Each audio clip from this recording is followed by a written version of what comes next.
do we have any additional questions for the participants of the debate here? Feel free to come up to the microphone. Hi, my name is Brittany. I'm a college student at Cypress Community College. You kept on bringing up the fact that there would be 9,000 unemployed workers. Well, if they bring up the severance tax, that means kids can go to community colleges. What are you going to do about all the kids that are going to have to drop out and try to find jobs that aren't going to be able to find jobs because they have no degrees, no AA, no nothing to find a job?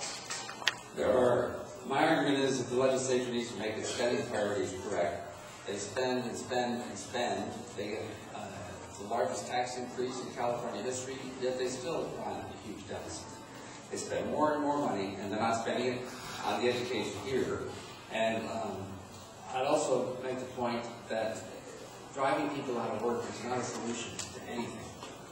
And there are,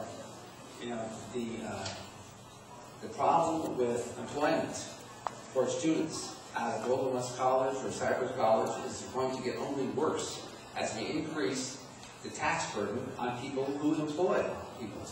Employers cannot, whenever you take money out of an employer's hands, or including small businesses who are the employers, the vast majority of new jobs in California are created by small businesses. When you increase gasoline prices through the severance tax, when you increase other prices through the many tax increases, proposals that are on the ballot this year, they don't have money to hire someone. They have to make that choice, and they don't hire someone. And each small business is maybe one person, then you take the thousands of small businesses to multiply it, and it's huge. We need to create an atmosphere that allows employers and businesses to grow, hire people, and not only will they improve the situation for the community as a whole, but they will also improve the situation for the financial condition of our state, because more people are working, paying taxes, and buying things and paying sales taxes, etc. That's our argument. Correct me if I'm wrong. Somebody who gets laid off, they have work experience. A college student that's forced to drop out most likely does not have work experience. So how are they supposed to find a job? People who are laid off, they have an easier time finding a job because they, one, have work experience, two, they're most likely older, and three, they have more education than a college student that dropped out. I can only say that situation exists in any kind of economy.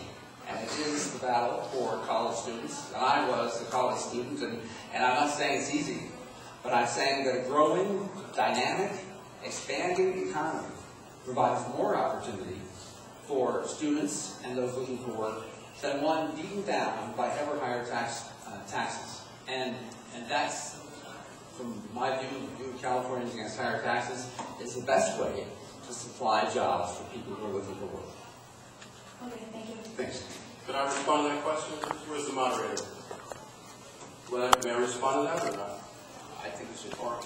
Is that okay with you, sir? Yeah. Okay, thank you very much, Mr. Scott McDonald. Very gracious of you, sir.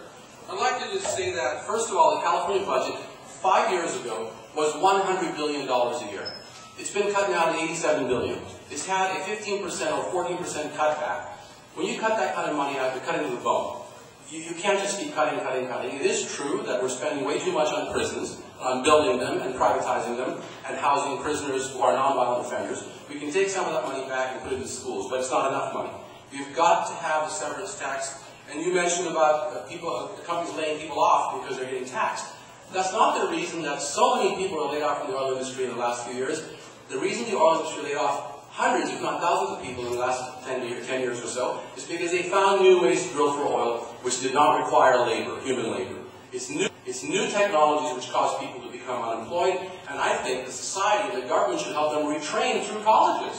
When you are laid off, let's get them back into colleges to retrain for other professions other than working in the oil fields. That's what we should be doing in a civilized society, and this is a great country.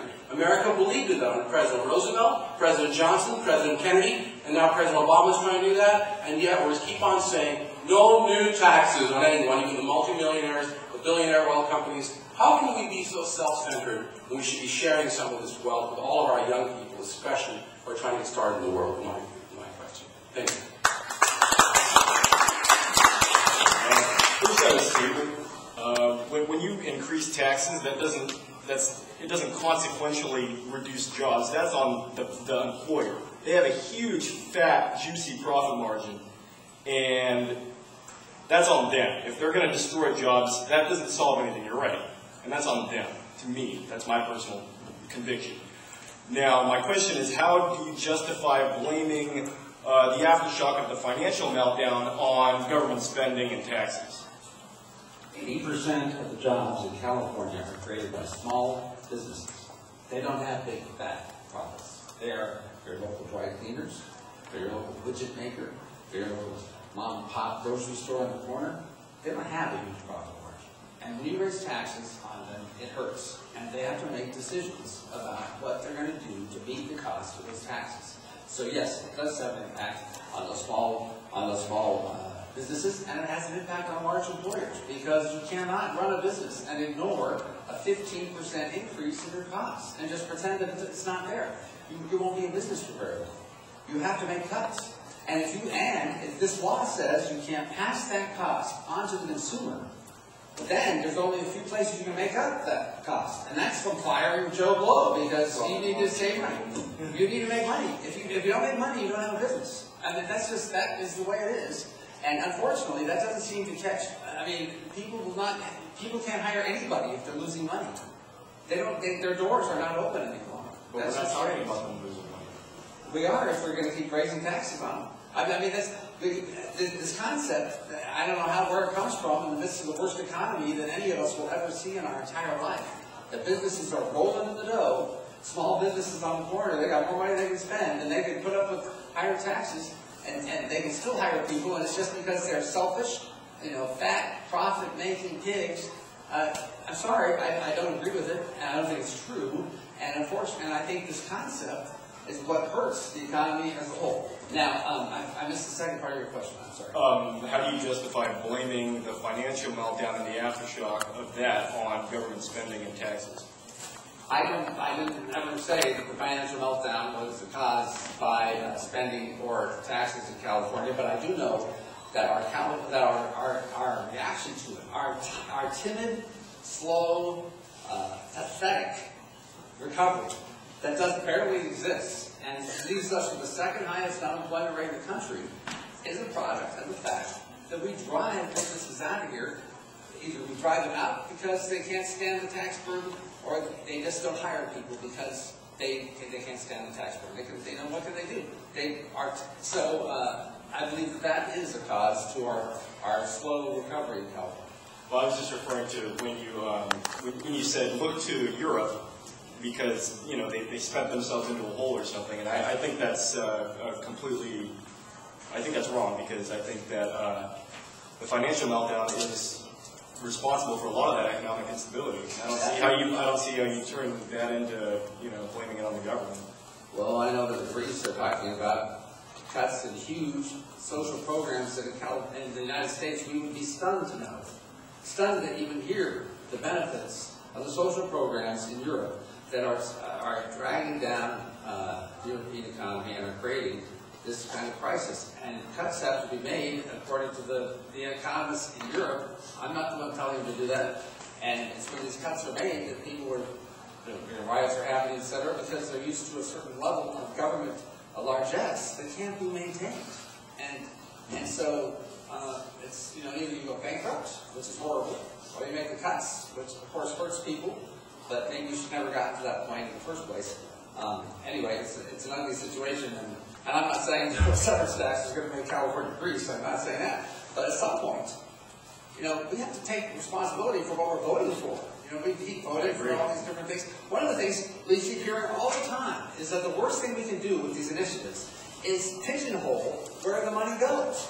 We have done it over and over and over again, and the ability to budget rationally is gone. The legislature has almost no power over it. And here again is an initiative telling us where they're going to spend the money and how they're going to spend it. Now, so anyway, that's not the biggest argument I've had to make against it, but it seems to come up with our Thank you.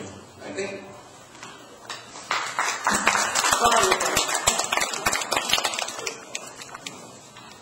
I'm curious, we're talking about oil here, and an extraction fee that by law won't be passed on to the end user. And you keep talking about small businesses and the guy on the corner that's not rolling in money. Again, I'm no expert on this, but my understanding is that the companies that come to mind when I think oil are companies like Exxon, and I don't think they paid any taxes last year, and I think they had huge profits. And I don't think they're the end users, so I think that it would be passed on to them. Am I correct or not? Exxon doesn't drill a lot of oil in California. But wouldn't the They would not be extract, that. if it's a local extractor, and they have to either fire their entire staff and close the well, or That's not pass the fee on to Exxon, wouldn't that help? It wouldn't be passed on to the consumer on the pump. Right. It could be passed on to some Thank of the you. bigger refiners. Thank you very much. It's about, And they can absorb the profits. if you got 20, Profit of the profit. like these reviews, you got 20 wells. I'm Mr. Middle. I just happen to have got 20 oil wells in Kern County. That's what I am. I'm not Exxon. I'm Joe, middle-sized oil person. And this thing comes along. A lot of these wells bring up oil that's not that good. So they're on the margin anyway. So this 15% makes them losers. So I close those wells. That's what I'm saying. 5 of them. I know about a business. I close 5 of the wells. I lay out the people who extract the wells. They don't go to the grocery store. They don't go to the dry cleaners, and some people who are hurt. When you hire people, when the American economy is starting to turn around, and what's going to happen is more people work, more people spend money, then more people are hired. It's a good thing. You get the ball rolling the other direction. If they go in the wrong direction for a long time. California not doing that because we just can't seem to get out of this hole. And I believe the taxes are a big reason. Why would they lay people off, even the medium-sized companies? Because they've got now tax incentives for oil drilling and new technologies coming in to help them get the oil out at less cost. Do you have any idea what it costs to use those technologies? It's massive. They get tax write-offs for it. You know that. This is so beyond the capability of Mr. I own 20 wells. It has absolutely no reality. Even the small ones get tax write-offs from the federal government. This is insane. It's insane to say that these people are getting tax write-offs. They have old oil wells that drill heavy crude oil that's barely sellable. And then you add this on, and it doesn't cancel out. So they stop doing it. Perhaps Exxon will buy them up for a good price and come in and bring new equipment. Now here's the question. Also, contrast this. What about these